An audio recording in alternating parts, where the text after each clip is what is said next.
puan kachilong kidupi niseng vikaro chipu theke pina kangjar ni kipli kai kitala nang longsi mohor kachipi nang penne puan kachilon kidupi niseng vikarong chipu theke pina kangjar ni kai kitala nang longsi macher penang pa nising vi kang sa itum chetong che arani pen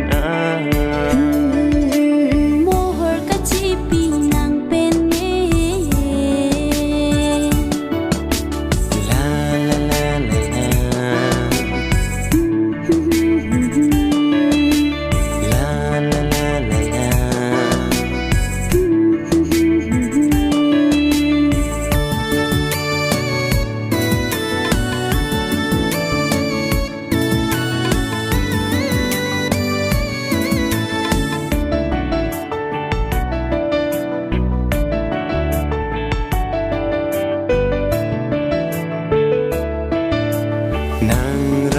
Jinang mumang prai pri sarti penon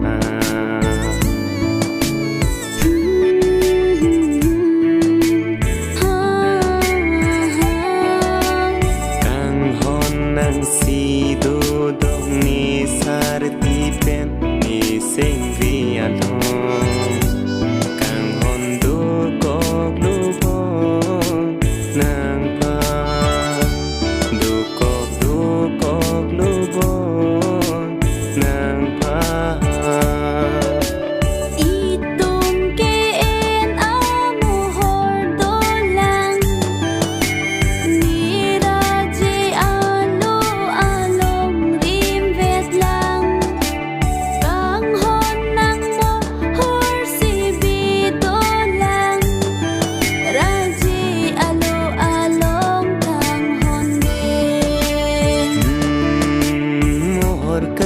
pinang penni puan kachilong kidupi niseng vikaro chipu theke pina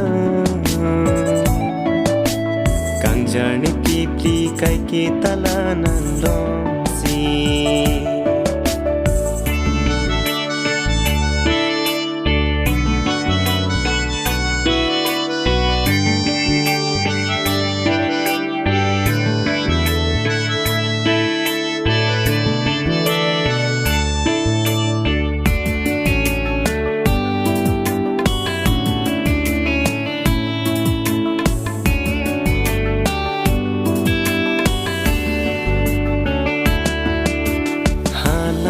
Suarani nirani puan sikapatho nang pantanang chongki hai bonta jerpoa joini li mohor chine long ludi nang son thot lo ni ta kang hon arset pen ki nang ka chong nang ka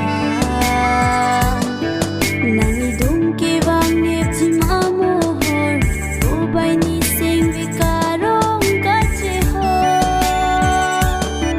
nang pen chin ki long jia por sia vi nang pen chi than long jia por sia vi contact number ta nang te kan long li itum chi tong tu nang ka pregar ni di